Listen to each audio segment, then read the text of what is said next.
Good day, ladies and gentlemen. This is Watson Michael from Ceylon Institute of English and Leadership. And today, we have a very special guest with us, Miss Rena Kwok, all the way from Singapore. She's a motivational writer and she's a top voice on LinkedIn and a credit analyst at Bloomberg. And she comes from a very, very interesting background. And motivation is something which is close to her heart. So, Rena, welcome. How are you doing today? Thanks for having me, Michael. It's great to see you across the distance. Absolutely. So, Rena, you have wrote a lot of interesting posts, right? So, what are your views on motivation these days? I think that's a very good question. And I don't like to see motivation as something that it has to come from external. So to me, in order to be motivated, even when times are hard in life, it has to come from a muscle memory, meaning you are constantly making the small efforts every day to be consistent in what drives you in life. And that will actually propels you when you feel like I no longer have the energy to do something that I really love or I really believe in. Because when life throws you a curveball, you might just feel that you're set up from all the energy that you have. And one step that I've taken for myself is to show up every day, be it for your fitness, just at work, being there for what you are supposed to do to create the value that you are supposed to be bring to the table. Day by day, step by step, it will create the motivation that you will need that comes from within. Anything from within is more sustainable, at least to me. Absolutely. Wise words. Yeah, I mean, I totally agree with you, right? So, it's something which we need to do every day. Like we eat every day, like we bathe every day, we need motivation. So, there was a very interesting article of yours, Embracing Imperfections. So, what are your views on falling into the trap of endless pursuit of perfection? So to me, as you continue to chase what others have in mind in terms of perfection, the yardstick that people have of you, that's where you get caught in this endless cycle of being, oh, I'm not perfect in this matter. I need Mm-hmm. to be better in some way or another. But you actually have forgotten that you have actually come a long way to Yeah, get to where you want to be. You have improved, you have taken the steps, the time to improve yourself, and you get to where you want to be. Of course, no one is perfect. Let's be honest. Even the absolutely.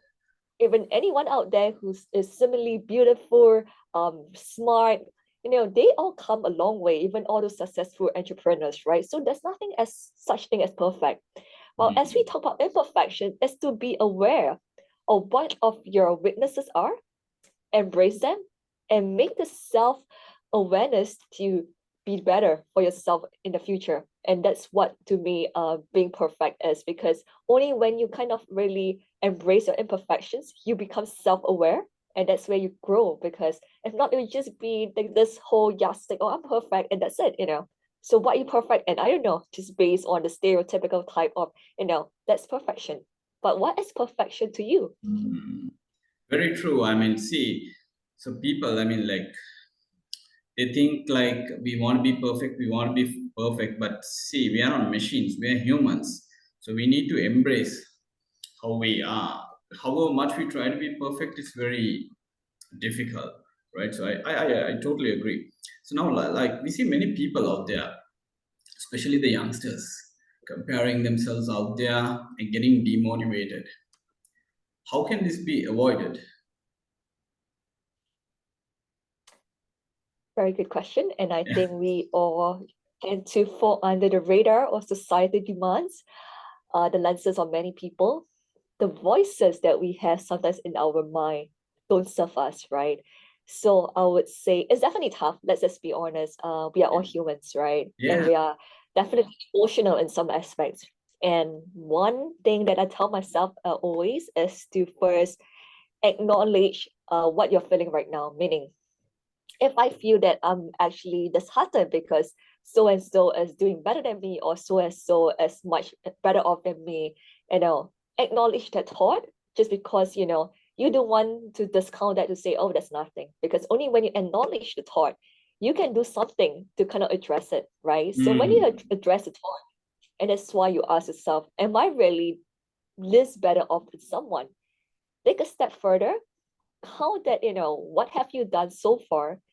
What have you received so far from your actions, from the grace of people, from the goodwill, from the universe, what you believe in, the faith, or whatever you call that. Bring all back to you. I like to start my day with a gratitude Mm. journal, just 5 minutes. When you just wake up, write three things that you are really grateful for, and that helps me to keep grounded in life, right?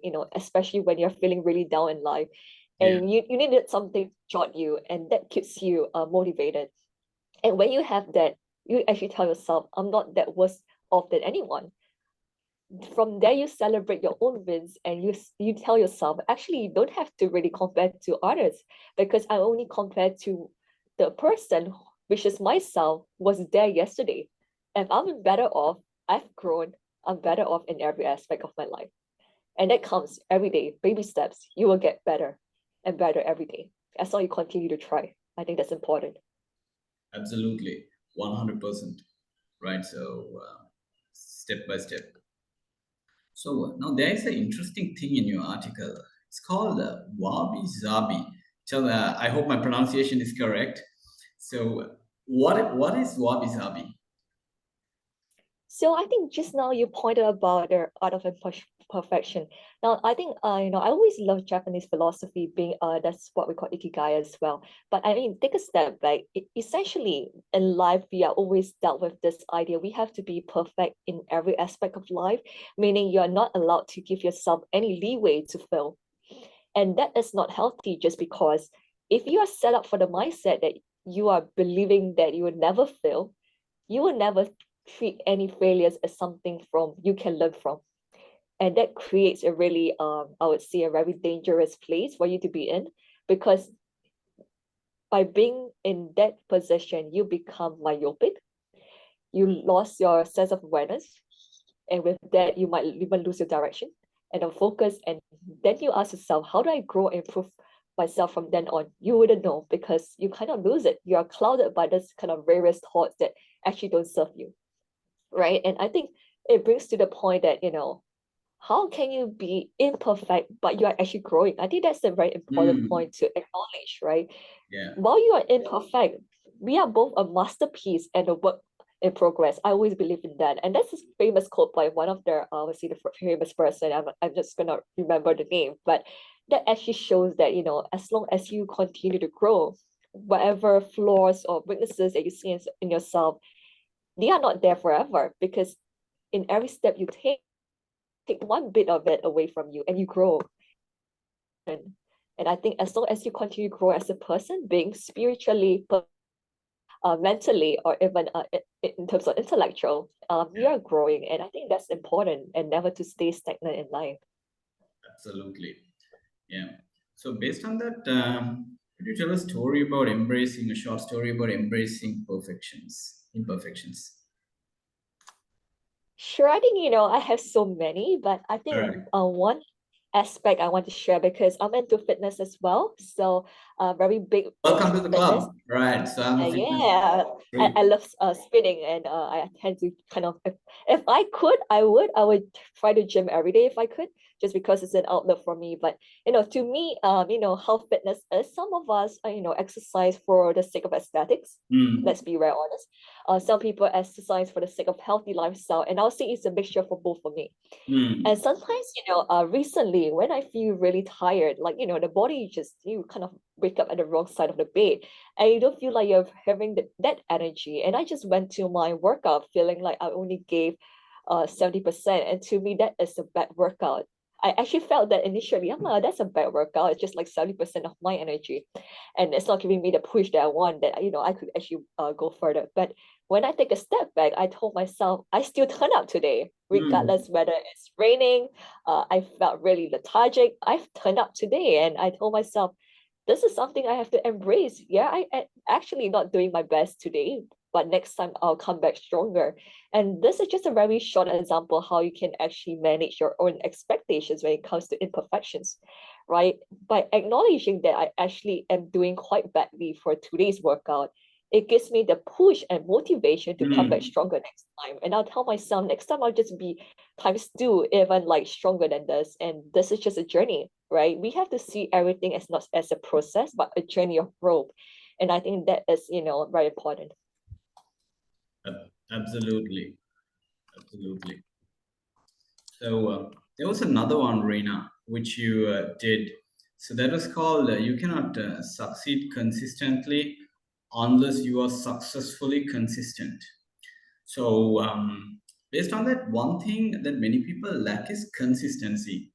So if it's their personal life, or even if it's their family life, right, there is nothing consistency. If you look at a real example, real life example, right? So let's take a couple for example. Okay, so before marriage, whoever it is, they do over the moon, they do everything. But once they get into a certain serious relationship, or if they have tied the knot or got married, certain things start to decline, right? It was not as before, right? So that causes problem. That causes problem, right? Now, every day I go for a long walk. Sometimes I jog as well, right? So just because it's drizzling, I don't skip the walk. I walk. I wear a cap. I wear a hat, and I walk. Unless it's thundering or heavily raining, I will skip it. So people don't understand the importance of consistency. So, how important is consistency on your point of view? Consistency is one of the key values that I have in life because with consistency, it comes with success. And I'm not saying that, being consistent gets you there, the place that you want to be in this short period of time. It's only because you're consistent that eventually you will get to where you want to be it your career journey, how you want to actually pivot your career to where you've started, to your eventual, dream position, or even like, let's say fitness, starting from, I don't even know how to lift, and I say I'm Hmm. lifting 30 kg just for a deadlift or even for squats. As being consistent, then you kind of build on the muscle memory, the strength, and the more importantly, the resilience to get to you, where you want to be eventually and your goals. And consistency is important in life because it teaches you to show up in life when even you don't feel like to. And this is where, things happen. I would say that's where success happen because you will continue to show up in life no matter what happens. And because of that, your efforts, your resilience, it will put you through to something magical. And of course, what you have fought hard for. I think that's important. Absolutely, Rena. Absolutely. So now, the word success, right? It differs person to person. It differs success, right? Someone might look, okay, I'm happy in my corporate career, or like maybe someone like an entrepreneur, right? Like me would say, yeah, this is success for me, right? Or maybe someone might say, okay, family life is successful for me. So it differs from person to person, right? So like maybe at the top, some people think it's success, or maybe some people are content with what they have, right? So, what are your views on success? I think success to me is it's such a one word that means so many different things to people. But to me, success is being measured at your own yardstick. Meaning, if this is something that I have drawn up for myself that I wish to achieve in this amount of time based on this kind of a criteria, and you have achieved it based on your own efforts, your own yardstick, and that is success to me because no matter what life throws you at Mm, you, managed to accomplish that, and that is success to me, regardless ultimately whether you get the desired outcome that you want or not. As long as you've tried and you try to actually get close to the goals that you're set up for, that is going in the right steps. And I always believe in celebrating the small wins in life because by acknowledging, you actually work hard for the small wins in your life, that propels you to even greater heights in life as you continue to try and strive of what you really want. And I think that is a journey. absolutely. The small wins in life are the ones that matters. Totally agree with you, right? So, I mean, like even you look at the stars in the night, right? Or you look at the moon. I mean, that view, it relaxes a lot of people, but they never focus on it, right? So the next one is like we see inconsistency and all, right? So what are your tips and tips for people and organizations to be somewhat consistent as the ending message? I think that's a very interesting question. I think probably just sharing from my own personal experiences. In order to be consistent, it's easier if you start out as a habit. And I'm not sure if anyone has read a book on what we call atomic habits. I love that book. It's amazing. It just kind of slice and dice easy steps for anyone to break away from the bad habits and to really inculcate the good ones that you take in. And building a good habit that helps you to create a consistency in life. And I would say Mm, to be consistent in life, start with something that's easily within your reach because that gives you the momentum once it's being achieved. It gives you the confidence to continue and it gives you the ability and potential for you to find something that you can actually achieve more on a longer term basis and make it more sustainable going forward. And I would say that, blame yourself in any case for any days that you failed to show up just because sometimes you might not be able to, not because you don't want to, but maybe life shows you the reason in the place where you can't do it. Do not fault yourself for that. Always come back in. And that's where you can actually create this consistency over a longer period of time. And mm, it takes the conscious effort to be mindful that whatever actions you take, it has a repercussion on yourself going forward. And by having that mindset, then you can actually learn to be consistent in life. I'll just take for example, if you believe that, I want to learn on this topic, take one page a day on this topic.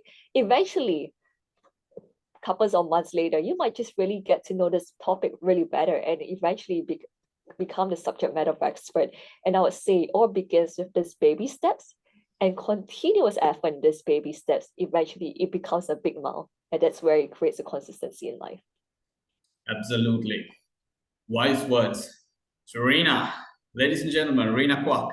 So, Rena, thank you very much for taking time and doing this podcast with us and for putting out what your heart really likes. So, Rena, thank you very much. Thank you for having me. Thank you.